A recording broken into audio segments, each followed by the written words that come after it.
According to the Homeland Security website, DHS.gov, less than 50% of American citizens have prepared for any kind of emergency. That's less than 50% of people with emergency plans or any kind of disaster supplies in their homes. Are you one of these people? The U.S. government urges all citizens to prepare for an emergency by having a kit of basic survival supplies that would keep you alive for 72 hours in the event of a disaster or any other kind of emergency. The government also encourages citizens to have an emergency family plan. I have spent the last 20 years researching and trying out different emergency preparedness products. I've successfully gathered a 1-year supply of food and medication for my family of 7.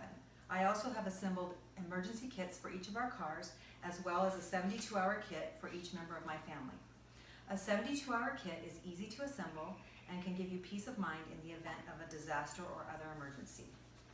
Before we begin, it's important to know that a 72-hour kit should be portable, it should be easily accessible, it should be personalized for your needs, and it should contain life-sustaining basic supplies.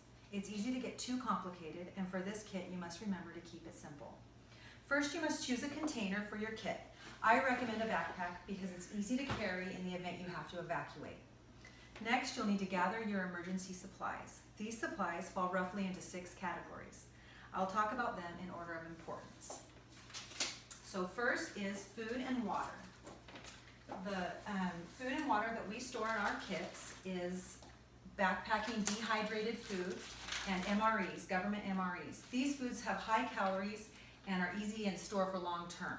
We also store emergency water, but we have small bottles of bleach in case we come across found water that we can purify and use. The next thing we have for the food and water category is snacks. I feel like this adds variety and gives you a little bit more calories when you're having an emergency. The next category is medical supplies. The most important medical supply that you'll need for the 72-hour kit is your prescription medication. You'll need a 3-day supply. Other than that, you kind of have to find the things that work for you. We keep a basic first aid kit, hand sanitizer, and for Arizona, sunscreen and hand warmers. The next category is communication and safety supplies. The communication and safety supplies we have are pretty small.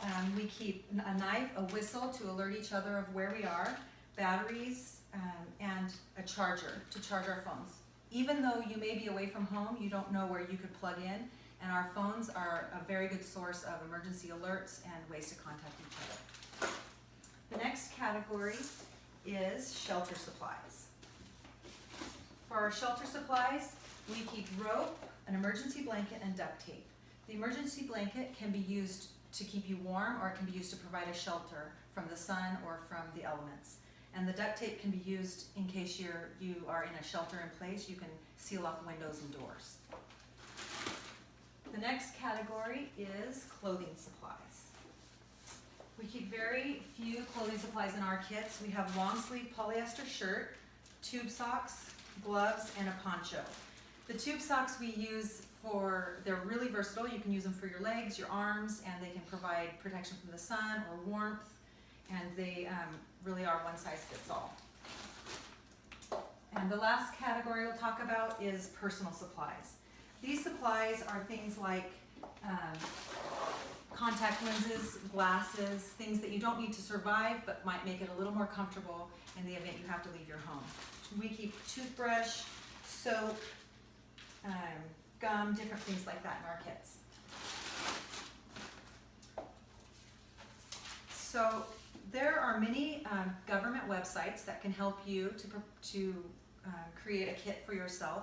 You simply have to Google emergency preparedness, and you'll come up with a wealth of information that will help something that will be personalized just for you. Remember, the goal of this kit is to keep you alive, and it's not for comfort.